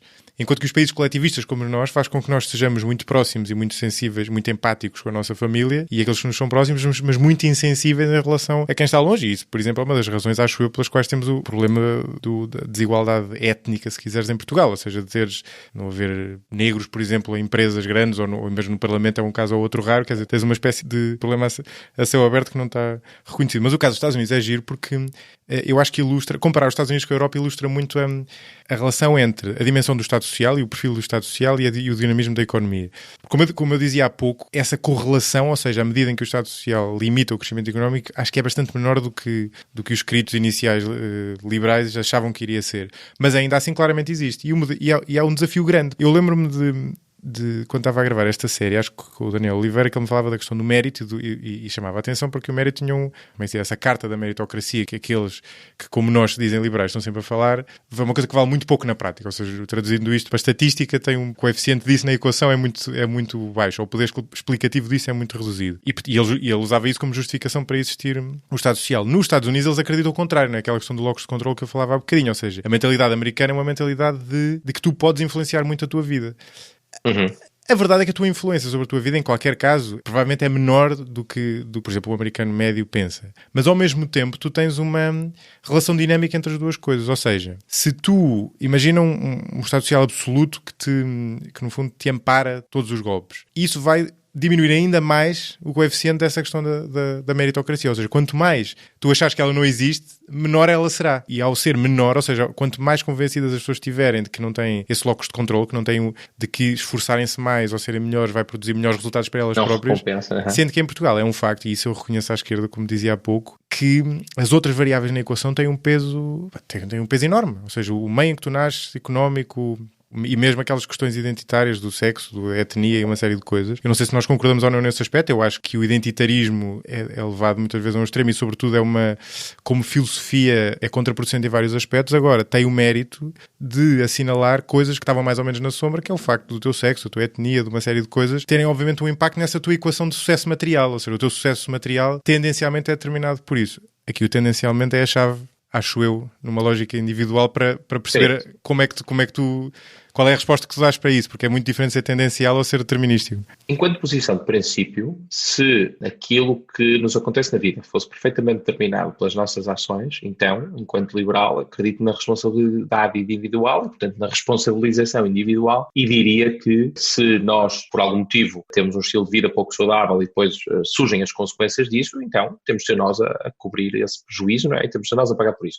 Agora, eu concordo que não é assim que as coisas acontecem, não é? Portanto, existe aqui o efeito muito grande do meio ambiente, genético, seja o que for, azares da vida, e que, de facto, pode acontecer que qualquer um de nós, por muito saudável e muito responsável que tenha sido na sua vida, tenha um desire. E, portanto, aí, claramente, eu acho que deve haver o espírito de entreajuda, não sendo voluntário, então, sendo o Estado a ajudar e justamente a apoiar aquelas pessoas que estão no momento mais debilitado, não é? Eu acho que os americanos, eu concordo com a tua visão, de que, de facto, os americanos atribuem muito do desenrolar da vida, atribuem muito isso a uma lógica de mérito ou desmérito pessoal e, como tal, se calhar são menos propícios a querer ter um estado social, justamente Sim. que vai acabar por apoiar as pessoas que simplesmente não queriam saber, ou foram irresponsáveis, ou descuidaram da sua vida. Sim, eu acho que tem muito a ver com isso. Não tenho a certeza, mas a minha intuição é que tem muito a ver com isso. Em relação às questões identitárias, antes de mais, isso é um enorme coletivismo, não é? Porque eu não vou julgar nenhum indivíduo porque certo. Ele é negro, ou porque ele é judeu, ou porque ele é mulher, não é? Eu julgo o indivíduo por aquilo que ele é. E, portanto, tentar criar aqui grupos que, pegando numa característica, que ainda por cima é uma característica física, e através dela tentar tirar conclusões políticas, eu acho que é muito perigoso. Dito isto, não quer dizer que não existam, obviamente, casos de racismo, casos de discriminação, e que esta não seja a posição de partida. Repara, aquilo que muitos hoje tentam fazer para tirar dividendos políticos, isto é, usar o identitarismo político de uma forma positiva, não quer dizer que não seja feita de uma forma negativa, que existe, de facto. Existe um movimento identitário, que tipicamente era da extrema-direita, nazi, dos white supremacists, que desconsideravam todas as outras etnias, ou, como eles dizem, raças, e as tomava por inferiores. Portanto, isso existia. Agora, passar daí e fazer o seu exato oposto, e tentar pegar em classes identitárias, e daí tentar extrair dividendos políticos, eu acho que é extremamente perigoso, e é curioso ver como, na verdade, os marxistas são, aliás, contra esse modelo. Portanto, os marxistas mesmo, sim. Clássicos, estão preocupados sobretudo com uma luta de classes. Portanto, é uma luta de classes que é uma luta económica e não é uma luta identitária. Toda esta corrente mais identitária associada à esquerda surge mais tarde, surge com Gramsci, surge não diretamente, mas Foucault, quando começa a questionar as estruturas de poder, depois Derrida com o desconstrutivismo e com as correntes que dão origem ao interseccionismo e com esta ideia de que a luta, uma feminista tem de ser também alguém que defende as etnias negras, os muçulmanos, etc. Portanto, é preciso pegar em todos estes grupos minoritários para fazer aqui a revolução. Portanto, morre a revolução económica, não é? Aliás, no maio de 68 é justamente isso, os alunos estão na rua, os estudantes estão na rua, não sabem bem porquê, não é uma luta económica, não é? Sim, não é uma greve geral, não são os operários, são estudantes, e estudantes até de classes que estavam bem da vida, Exato. Estão ali a manifestar-se, não sabem bem porquê, portanto morreu a luta de classe, morreu a luta económica, portanto o que lhe sucede é esta coisa um bocadinho assustadora, em que os argumentos políticos que são dados são argumentos de cor de pele, não é? Nós tentamos acabar com isso e, portanto, no limite, chegar ao indivíduo e não, através de características de grupo, tentar concluir sobre o indivíduo, e neste momento estamos a retroceder e fazer exatamente o oposto, não é? Estamos a dizer, ou votem em mim, que eu sou chinês e os chineses estão pouco representados em Portugal, não é? Não obstante, de facto, existir essa discriminação negativa. Atenção, uma coisa não impede a outra. Repara que, primeiro, é verdade que tu disseste, os marxistas clássicos acham que isto é uma invenção de, não sei, acharam porventura que é uma invenção de privilegiado, mas que não que está... É uma deturpação da verdadeira luta, está a desvirtuar a verdadeira luta, que deveria ser sobretudo económica. Exatamente, está a desviar a atenção daquilo que realmente interessa. Agora, eu já tive esta discussão com o Pedro Lomba, mais ou menos sobre isto. Eu acho que não só o Marx tinha parcialmente razão, evidentemente, independentemente, depois uma coisa é o diagnóstico, outra coisa é a solução, como neste caso, do ponto de vista do diagnóstico, esta corrente veio chamar a atenção para coisas que estavam, não digo que não estivessem presentes, mas que estavam pelo menos um bocadinho afastadas e que têm nessa equação que eu estava aqui a lançar há pouco, do sucesso, e que é uma equação feita na média, e isso é importante, não é? Isso é que é preciso nunca esquecer, são variáveis que têm peso, não é? E a questão é, elas têm peso na média, não é? E tu dizes... Tem peso na média, não tem peso, mas isso não nos diz muito necessariamente em relação ao indivíduo, não é? Ou seja, tu podes ter, alguém ser mulher, por exemplo, a pessoa até pode concordar, e há quem não concorde com isto. Eu acho que, embora eu não ponha o coeficiente dessa variável tão alto como muita gente que está mais à esquerda nesse tema, claramente eu acho que existe poder explicativo no sexo da pessoa, por exemplo, tendencialmente. Em média, um homem tem mais probabilidade de ter o caminho mais facilitado, se quisermos, para ter sucesso material, mas isso, para o indivíduo, tu podes ter uma mulher que foi muito mais beneficiada do que um homem, não é? Ou seja, tu só olhares para uma pessoa e isso não te diz muito. Mas esse é justamente o paradoxo, não é? E curiosamente, o que é que diria um marxista se alguém está a defender, por exemplo, que haja cotas raciais para entrar numa faculdade e entra um estudante negro que é rico e um estudante branco que é pobre e fica à porta. Portanto, esse tipo de paradoxos são gerados justamente por isso. Agora, atenção, mas aqui a questão é, existem de facto opressões a determinados grupos, isto é, existe gente que discrimina justamente com base nessas características coletivas de grupo, existe gente que diz os negros são isto ou são aquilo, não é isso que está em questão, eu não nego isso, obviamente, não é? Sabemos que isso acontece. O que eu questiono é a resposta a isso ser votem em mim porque eu sou negra, por exemplo. Acho que isso não é uma resposta adequada, não é? O que nós temos de fazer é dirimir justamente todo o tipo de pessoas que se tentam apropriar de características grupais de uma forma negativa e dizer, não, o indivíduo nós julgamos não por uma pertença, ainda por cima em características completamente inócuas politicamente, ou que deveriam ser inócuas politicamente, não é? Como uma cor de pele, nós julgamos não com base nessas características, mas sim com base naquilo que é o indivíduo e que são as ideias do indivíduo, não é? E muitas vezes não estás a neutralizar essa característica, não estás a neutralizar essa variável, estás a virá-lo ao contrário, não é? Mas é justamente isso, a vale elemento de destaque, não é? Em vez de dizer, não, isso não é relevante num contexto político e social, vamos esquecer essa variável. Mas esquecer também não é a solução, não é? Se o indivíduo é não é? branco, se é negro, por que não? Seria bom sinal. Se nós deixássemos de falar disso, seria provavelmente sinal de que já não é um tema premente, não é? Certo, mas não se corrige espontaneamente, não é? Ou seja, o mérito que eu reconheço, e provavelmente tu não concordas comigo, mas o mérito que eu reconheço nessa ação é, há um problema que não estava adequadamente identificado, é um problema que é preciso ser resolvido e tu não resolves um problema na lógica do indivíduo, ou seja, qualquer problema que tu resolvas, tu tens sempre que ter uma agremiação de pessoas. O problema é um problema cultural, sobretudo, não é? Se tu tens uma sociedade... Eu não acho que seja o caso de Portugal, sinceramente. Existem indivíduos racistas. Aliás, ainda recentemente um amigo que... Aliás, um amigo, ele é sobrinho de uma amiga minha, eles são brasileiros e ele estava alguns num café e deliberadamente 2 tipos se meteram com ele e até lhe deram um murro. Estavam mesmo à procura de confusão. E no final um deles disse, porque eu sou skinhead e tal. Enfim, portanto, este tipo de episódios existem e não é isso que está em causa. Existe, de facto, xenofobia, discriminação e também existe algum racismo. Eu não acho que isso seja transversal à sociedade portuguesa. Há quem tente vender essa ideia, são todos racistas, são todos machistas. Acho isso um perfeito absurdo, uma generalização absurda. Sim, no entanto, esses fenómenos existem. Acho que está muito abaixo disso, sim.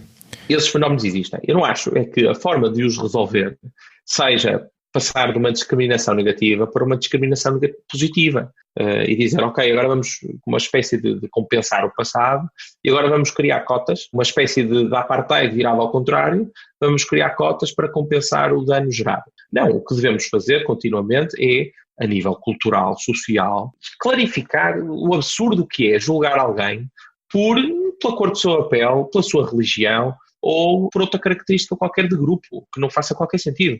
Nós julgamos as pessoas por aquilo que aquela pessoa em particular, defende. Esse deve ser o princípio. Tudo que desvirtua este princípio eu não posso concordar e, portanto, colocarmos cotas em que estamos a avaliar o mérito da pessoa porque ela pertence a um determinado grupo, não posso em algum momento concordar, não acho que seja uma solução. Não se corrige um mal com outro mal. Portanto, não acho que essa possa ser uma solução. aí já estás a falar na solução, e o que era outro também interessante discutir, mas eu estava a aludir à questão da maneira como isso é acionado. Para tu provocares uma mudança social em relação a um grupo desprivilegiado, essas pessoas têm que se unir e manifestar-se. Os trabalhadores não eram só trabalhadores, quer dizer, os trabalhadores que se manifestavam tinham outras coisas que os beneficiavam, não é? Mas personificavam uma injustiça social que claramente existia, não é? Depois outra questão é como é que tu corriges, não é? Isso é uma questão muito diferente e qual é o método certo e se ao corrigir não estás a criar outra... Sim, tem de haver ação coletiva. Por muito que nos custe, eu acho que historicamente e até do ponto de vista da maneira como os seres humanos interagem e como a sociedade funciona, tem que acontecer assim. Outra coisa diferente, e por acaso essa é a minha principal objeção ao identitarismo. Eu não consigo... Isso é uma visão muito platónica da coisa, não é? A ideia de que as pessoas são muito parvas e que precisamos de um rei filósofo. Não, eu digo é que as pessoas... A ação coletiva e que é desenvolvida com base no elemento em comum, não é? Quer dizer, quando tu vais festejar o Campeonato Europeu de Portugal, vais para lá porque és português, não é? E portanto há ali aquele ponto em comum que é mais ou menos fictício. Fictício, isto é, está na nossa cabeça, não é? A própria etnia e o sexo da pessoa está, se pensarmos sob um certo ponto de vista, na nossa cabeça. Ou seja, a ação de um grupo desprivilegiado para provocar mudança tem que ser uma ação coletiva. Outra coisa diferente é que essa é a minha principal objeção, que é muito diferente tu identificares um problema e haver pessoas a manifestar-se para esse problema ser alterado, ou aquilo que o identitarismo provoca, que é, eu sou definido por esta característica, tu que não a tens não te podes pronunciar, porque se te pronunciares... Mas é justamente isso, e é isso que acontece. Mas é isso que acontece. Há casos, eu vejo reiteradamente gente a dizer que um gay tem de ser de esquerda. Sim. Porque um partido de direita em Portugal não defende os gays, porque era contra o casamento homossexual, contra a adoção dos gays. É um absurdo. Então estamos a pegar uma característica que é individual, não é? Que é a sua orientação sexual, para ditar qual deve ser o seu posicionamento político. Portanto, isto é uma forma de tentar um condicionamento, tirar dividendos políticos. Sim. Isto é, na verdade, uma usurpação e muita gente acaba por ser instrumentalizada sem se aperceber bem, não é? Uhum. Portanto, o meu problema com os grupos identitários é justamente isso. É esta ideia de que se pode tirar conclusões políticas com base em características de grupo que, na primeira, nem sequer são características eminentemente políticas. Sim, pelo contrário. Agora, se a ação tem de ser uma ação coletiva, não sei. Em alguns casos teve de ser, por exemplo, na questão da União contra a Confederação. Nos Estados Unidos, a Guerra Civil foi uma ação coletiva, no sentido em que os Estados do Norte se uniram para intervir nos Estados do Sul e para acabar com a escravatura. No entanto, em muitos outros casos, essa mudança e os agentes de mudança têm de ser sobretudo culturais, não é? Também educativos. Mas como é que eles surgem? Não é? Como é que essa mudança cultural surge? Atenção, eu não desvalorizo a ordem espontânea como imaginas, não é? E convém tentar capitalizá-lo ao máximo, não é? Mas é um facto que há uma série de coisas que hoje em dia fazem parte da nossa cultura comum e que foram causadas por, olha, as sufragistas, por exemplo, o direito de voto das mulheres, não é? As mulheres hoje votam porque houve sufragistas. Não houve... Mas atenção, eu não tenho nada contra que as pessoas se juntem voluntariamente para lutar pelos seus direitos, isto é, enfim, para não entrar muito em grande detalhe na questão daqui do casamento homossexual, que eu sou, aliás, absolutamente a favor no sentido em que ninguém tem nada a ver, muito menos o Estado, com quem é que eu estou, com quem é que eu vivo, com quem é que eu me deito. Portanto, isso é uma decisão da esfera do indivíduo e ninguém tem nada a ver com isso. Mas depois a transposição para a lei e para o Código Civil, isso já é todo um outro assunto. Porque na verdade o matrimónio era uma instituição religiosa e depois da Primeira República transposta para a lei, portanto muitos conservadores têm o seu desentendimento justamente aí, não é? Mas seja como for, nessa questão, que um grupo de indivíduos de gays se juntem e digam nós queremos e que façam luta política para viabilizar aquela proposta, não vejo qualquer problema, não é? Eles estão a identificar um problema que lhes é comum, como poderia ser os adeptos do Futebol Clube Porto, ou como poderia ser estudantes universitários que têm ali uma causa comum, que se aglutinam e que fazem luta com base nisso. A questão é muito mais complexa do que essa, não é? É basicamente fazer uso continuado dessas características do grupo para nem sequer fazer uma luta específica, mas para usar isso como uma espécie de trunfo político. Exato. Sobre isso é que eu tenho bastante dúvidas. Aí no debate político, não é? Exatamente, até porque senão, até parece, porque o que transparece é que existe ali uma usurpação daquela causa por aquele grupo de pessoas. Quer dizer, nós podemos todos reconhecer, seja um partido de esquerda ou um partido de direita, que existe um determinado problema e tentar encontrar aqui uma solução para esse problema, sem que isso tenha de ser um monopólio de um determinado partido, não é? E portanto, isso esta usurpação da política identitária é muito propícia a isso, não é?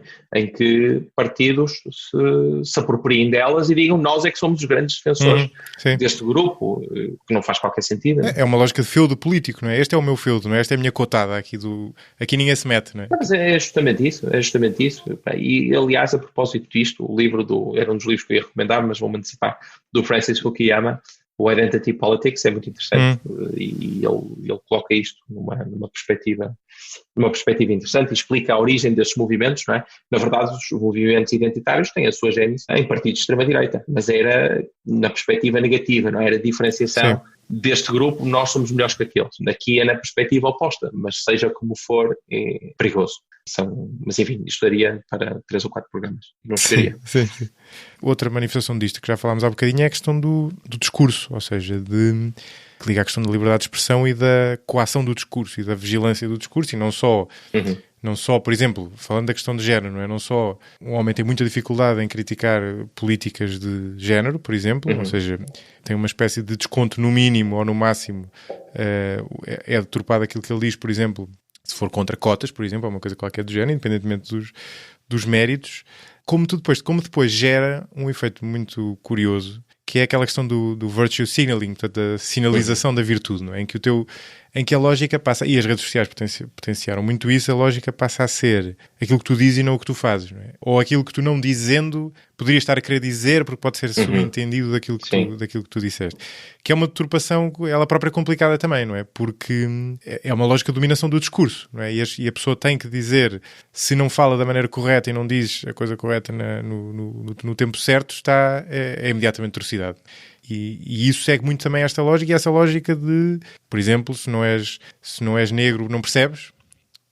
Se não és mulher, por exemplo, não percebes, e por aí em diante. Isso é a experiência vivida, não é? Aquilo que Simone de Beauvoir chamava a experiência vivida, isto é, uma pessoa tem de ser mulher para poder discutir o aborto, isso é um absurdo, claro. Não é?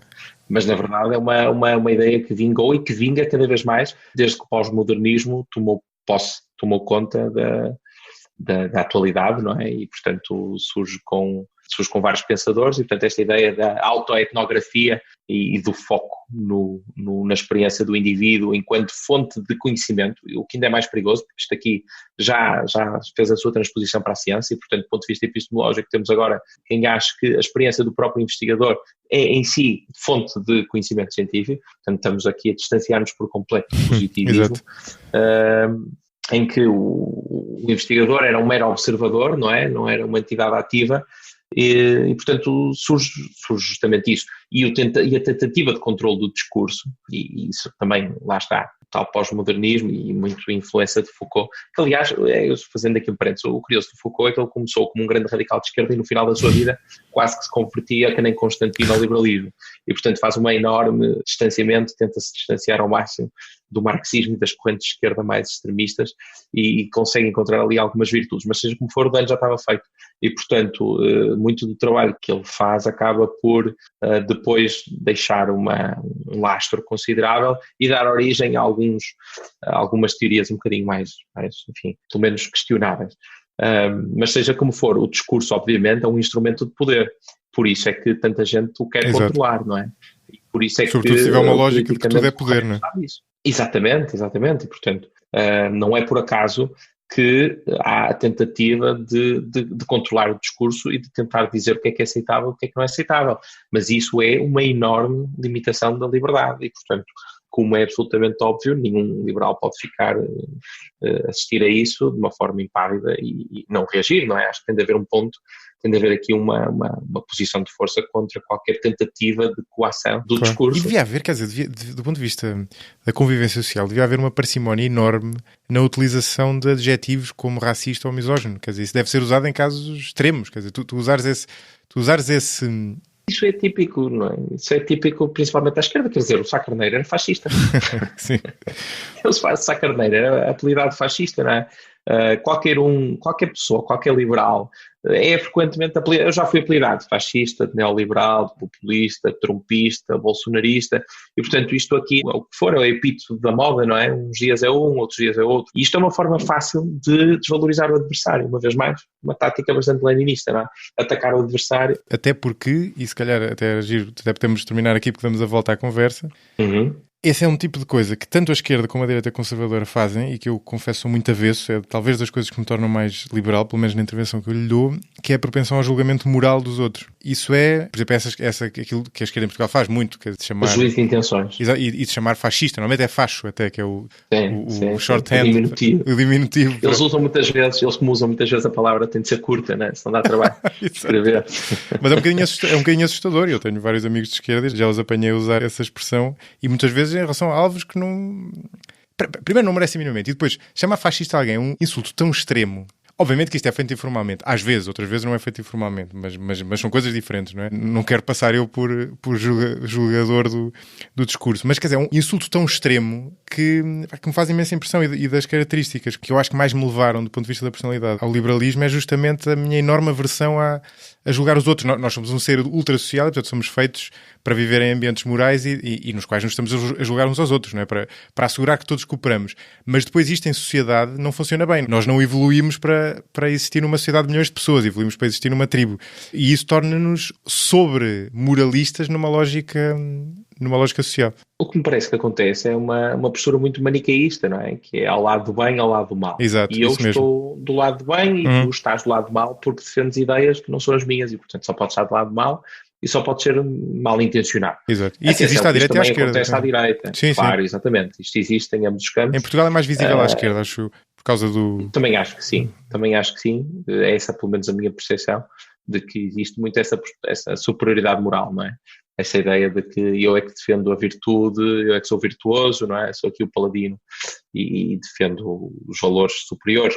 Aliás, o maior exemplo disso é chamar a ética republicana, não é? Essa tentativa de acantonar princípios éticos num modelo de organização da coisa pública, não é? Da res pública, é curiosa, mas é sintomática, explica bem como é que tentam imediatamente apropriar-se disso. Portanto, isso acontece, acho que é uma pena porque acaba por gerar muito ruído e depois a conversa acaba por se perder, não é? Por isso é que espaços online são absolutamente infrequentáveis para se ter uma conversa. O Twitter, por exemplo, não serve para ter uma conversa cordata nem racional, não é?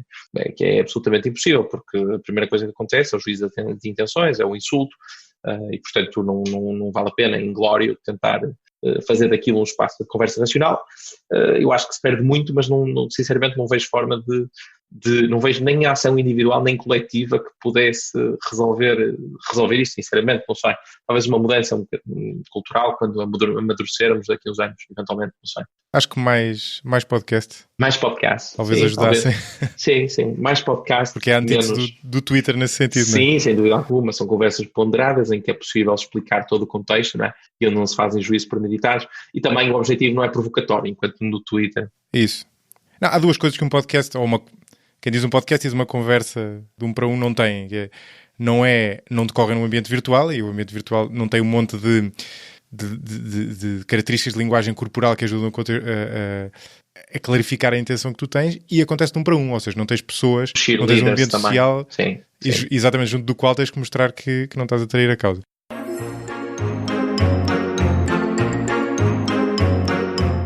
Antes de passarmos, como habitual, às recomendações do convidado, deixem-me lembrar-vos que podem apoiar diretamente este projeto através do Patreon, a partir de apenas 2€ por mês. Visitem o site no link que encontram na descrição deste episódio, www.patreon.com/45graus, e vejam os benefícios associados a cada modalidade de contribuição. Se não puderem apoiar financeiramente, o que percebo perfeitamente, podem sempre contribuir para a continuidade do 45 graus, avaliando nesta mesma aplicação em que estão a escutá-lo e divulgando o podcast com amigos e familiares. Muito obrigado pelo vosso apoio e agora, de volta à conversa. Obrigadíssimo por teres vindo, foi uma excelente conversa. Se quiseres dizer mais alguma coisa... Obrigado eu pelo convite. Faltam os livros. Agradeço. E se quiseres dizer mais alguma coisa, está à vontade. Agora o espaço é teu. O livro, o que eu tinha escolhido, por ter sido um dos últimos livros que eu gostei bastante de ler, foi do Francis Fukuyama, que ele foi assessor político do Ronald Reagan, e também julgo que do Nixon, o Identity Politics. Acho que é muito interessante e é um livro bastante contemporâneo porque analisa um tema que é atual. E o outro livro é um livro que também estou a ler neste momento, que é o livro do Brandon Sims, da Struggle for Supremacy na Europa, e é muito interessante porque basicamente desde a Pax Romana, que durou 100 e tal anos, Portugal, a Europa anda sempre continuamente às turras, e há aqui um jogo de poder contínuo, de cooperação e poder, o que é curioso, oscila entre a cooperação e o poder, e as várias potências, ora se aliam, ora lutam umas contra as outras, e eu, apesar de tudo, porque é que eu escolhi este livro? Porque apesar de eu não ser propriamente um fã incondicional da União Europeia, no sentido em que acho que ela é perfeita e que não há imensa coisa a melhorar, eu acho que apesar de tudo, deu-nos aqui um novo período de Pax, do pós-guerra, que sim. foi muito importante. E eu adoro esta visão de uma Europa unida, em que andamos de um lado para o outro, onde trabalhamos onde quisermos, onde vamos de férias para onde quisermos, e mantemos aqui uma certa paz, harmonia, cooperação, estabilidade, onde os países transacionam entre si, onde toda a gente circulam pessoas, bens e serviços, e portanto acho que apesar de tudo ilustra que pelo menos permitiu ter aqui alguns momentos de paz e de cooperação, e que isso é bom, é positivo. Concordo contigo, sim. Olha, foi uma excelente conversa. Obrigado por teres vindo. Gostei muito também. Muito obrigado pelo convite. Foi um prazer.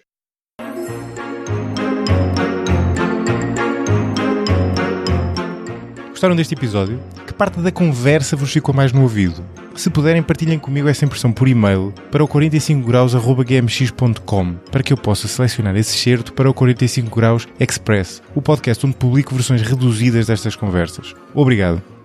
O 45 Graus é um projeto tornado possível em grande medida pela comunidade de mecenas que o apoia. Mecenas como Gustavo Pimenta, Eduardo Correia de Matos, João Baltazar, Salvador Cunha, Duarte Dória, Tiago Leite, Joana Faria Alves, João Manzarra, Mafalda Lopes da Costa, entre outros cujos nomes encontram na descrição deste episódio. Até à próxima.